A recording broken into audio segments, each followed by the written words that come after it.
Alors bonjour, je suis Gaël Musquet, je suis hacker en résidence chez Quant et je suis hébergé sur la base Ariane 105 à Évreux dans l'escadre aérienne de commandement et de conduite projetable.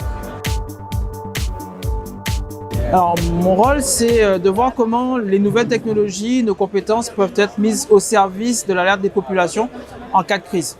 Alors les crises elles peuvent être de tout ordre, elles peuvent être liées à des catastrophes naturelles, on en a plein sur le territoire national, hexagone et territoire insulaire compris. Et on a aussi des catastrophes industrielles, des crashs aériens, des bateaux qui peuvent prendre feu au large de nos côtes, qui peuvent échouer. Et donc du coup, mon rôle de hacker, c'est un peu à la fois orienter des politiques publiques sur l'alerte des populations, accompagner parfois des territoires à comprendre ce que sont des radioamateurs dans ces situations de crise, mais aussi accompagner l'armée sur de la supervision aérienne, maritime, fluviale, voire spatiale, sur la compréhension un peu de tous ces objets qui volent, se déplacent autour de nous. Alors j'aime beaucoup la définition de Keren El-Azari du hacker, qui est une hackeuse israélienne qui dit que le hacker c'est le système immunitaire de l'internet. J'aimerais aller plus loin en disant qu'au final le hacker c'est aussi le système immunitaire de la ville et que notre rôle c'est un peu en tant que citoyen de mettre nos compétences au service de la vie, de la survie. On fait tout ça pas parce qu'on aime la mort, mais justement parce qu'on veut continuer de vivre, on veut continuer à survivre. Et quand nos villes sont mises en tension à cause d'une catastrophe, à cause d'un incident ou d'un attentat, notre rôle en tant que technicien, c'est de pouvoir remettre du bon sens, remettre parfois des infrastructures en route pour faire face justement à cet aléa et avoir en fait tous les outils nécessaires à gérer une crise. Du coup, aujourd'hui, on peut être hacker en étant journaliste parce qu'on va avoir un rôle d'information auprès des populations, de vulgarisation, de formation aussi des populations à faire face à ces crises-là. On peut être aussi un hacker quand on est radioamateur, parce qu'on va être dans notre rôle pour rétablir des communications, pour trouver de nouveaux moyens d'expérimenter l'exploitation de ces ondes électromagnétiques pour pouvoir communiquer, alerter, rassurer. Et en gros, toutes ces compétences mises bout à bout font une ville, une cité résiliente. J'ai encore une autre définition au CCC d'il y a 2 ans du hacker, c'est quelqu'un qui doute. On ne fait jamais complètement confiance à un système. Et la preuve, on est tous là réunis ce soir autour de ces systèmes qu'on essaie de faire tomber, de défier. Ça va être notre rôle aussi. Le système qu'on peut appeler la cité, qu'on peut appeler un système de secours, un système d'incendie et de secours, tous ces systèmes-là peuvent être faillibles pour plein de raisons. Notre rôle, ça va être toujours justement de ne jamais croire que tout est acquis, au contraire, mais toujours remettre en cause l'ordre établi dans ces systèmes et d'être capable de faire face à l'imprévu. Parce que c'est ce qui nous arrive. Une crise, c'est ça. Une crise, c'est une situation qu'on n'avait pas prévue. Si c'est prévu, on sait gérer. Là, en l'occurrence, notre rôle en tant que hacker, en tant que citoyen, hacker, technicien, scientifique, ça va être derrière d'utiliser nos compétences pour pouvoir faire face à l'imprévu. Alors, beaucoup de gens me demandent, oui, mais comment on vous rejoint? En fait, rejoignez déjà vos villes. C'est la question que j'ai posée tout à l'heure, c'est est-ce que vous savez comment évacuer votre ville? Et avant même d'évacuer sa ville, est-ce que vous êtes prêt à évacuer chez vous? Donc, est-ce que vous avez vos documents qui sont prêts? J'ai pris l'anecdote tout à l'heure, il m'est arrivé j'ai eu un accident de voiture à 10 mètres d'ici en arrivant. Il fallait que mes papiers soient prêts, mes polices d'assurance, que je sache quel numéro appeler, que je prenne soin de mes enfants, que je les rassure. J'ai pu faire tout ça parce que je m'étais préparé à avoir un accident, pas aujourd'hui, mais on se prépare, parce que j'avais bien rangé mes documents, parce que j'étais assuré. Bref, il y a un certain nombre de choses de base à faire. Les premières choses étant faire des réserves d'eau et de nourriture chez soi. Être capable de tenir quelques heures, quelques jours, déjà en autonomie, en nourriture et en eau. Troisième chose, c'est travailler aussi ses moyens de communication, l'énergie.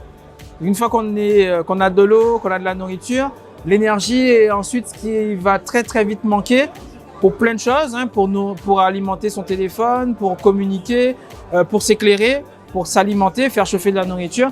Donc il faut aussi avoir des petites sous-énergies, donc ça peut être des piles jusqu'à, et je l'ai vu chez des radioamateurs réunionnais, des batteries de voiture dans le salon, alimentées et rechargées régulièrement. Et enfin, au-dessus de tout ça, des moyens de communication.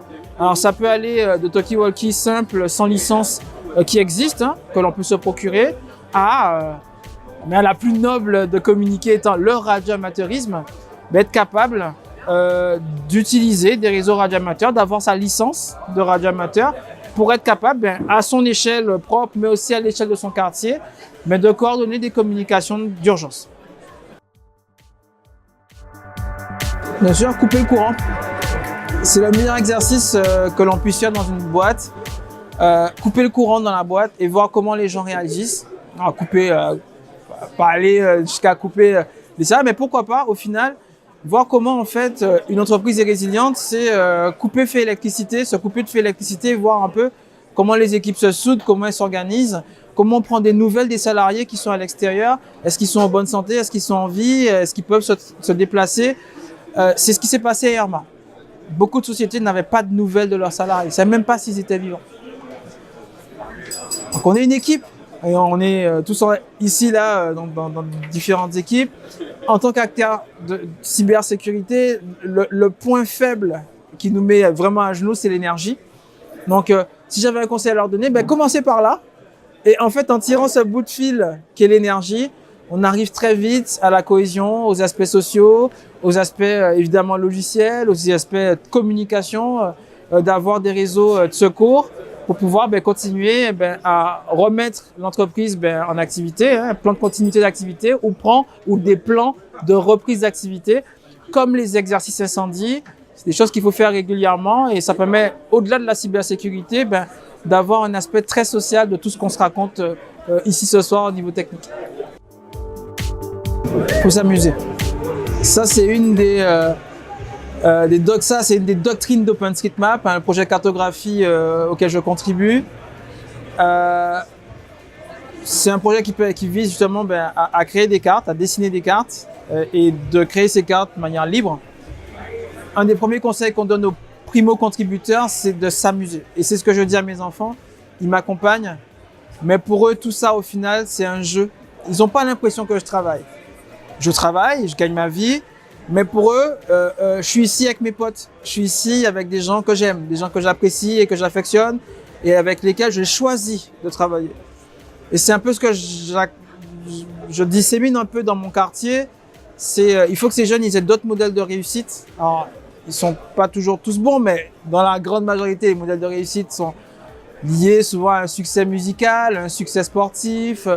Et il faut que ces enfants ils aient aussi comme idéal, parfois, des succès scientifiques, des succès techniques qui sont certes différents, moins médiatisés, mais qui sont tout aussi importants pour la cohésion sociale, pour le rêve. Et on peut faire rêver des enfants avec des aspects techniques, ils sont tous là-bas, tous les parents qui ont ramené leurs enfants, ils sont tous là-bas en train de fabriquer des petits objets lumineux. Tout ça participe et contribue au rêve.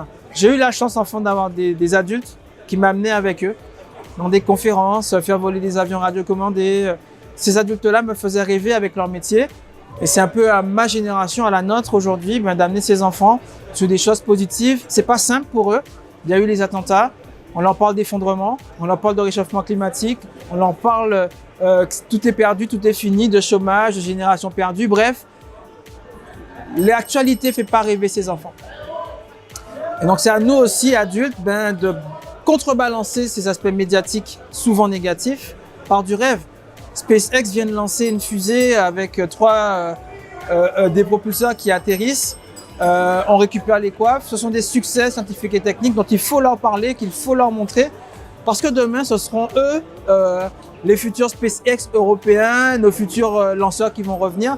Ce sera à eux de les faire marcher, ce sera à eux de les lancer. Les véhicules spéciaux, où là on va croiser à la fois l'aspect véhicule, donc en gros des avions, des bateaux, des trains, alors des véhicules, et ces notions de catastrophe naturelle, de sûreté, de sécurité, sûreté publique, sécurité civile. Quand on fait rentrer tous ces capteurs dont je parle, quand on fait rentrer tous ces aspects de mobilité liés aux crises dans des véhicules, on arrive à travailler des aspects d'évacuation, des aspects de supervision du ciel, supervision des cours d'eau. On va avoir l'Armada du 6 au 16 juin, des millions de personnes qui vont se rencontrer et ruer vers Rouen. Il va falloir gérer ces personnes, il va falloir gérer des ambulances, il va falloir gérer des véhicules de police, il va falloir gérer des caméras. Bref, tous les aspects de nos métiers vont être concentrés sur cette ville pour pouvoir avoir un événement le plus festif et le plus joyeux possible. Quand on combine des aléas qui peuvent toucher des événements comme celui-là, la Seine qui peut être en crue, on l'a vu en juin 2016, ça nous aidera demain à préparer les Jeux Olympiques. Il se peut qu'on ait un intempérie au moment de ces JO, qu'on ait sur l'aspect maritime à Marseille un problème sur le trait de côte à cause d'un tsunami ou dans le cas contraire des feux de forêt à gérer pendant ces Jeux Olympiques. Quand on combine les technos liés dans les véhicules à la gestion de crise, on arrive à rendre service au final à ces hommes et ces femmes qui se battent pour notre survie. Les pompiers, les agents du SAMU, les médecins, ce sont ceux qui ont les véhicules les plus pourris. Alors, ils ont de beaux camions et ils ont de belles ambulances. Mais tout ce qu'on est en train de faire là pour eux, souvent, c'est de la science-fiction. On peut aller encore plus loin dans la rapidité, en cas d'AVC, en cas de crise cardiaque, sur des gestes de premier secours, etc. à prodiguer aux personnes que l'on va sauver. Et tout ce que l'on aura comme avancée technologique doit servir à sauver et doit servir à aider, à soulager nos médecins qui sont en flux tendu, qu'à aller aux urgences pour s'en rendre compte. Ce sera ça un peu ma prochaine intervention, c'est arriver à faire fusionner en fait mes deux passions, les véhicules et les scores.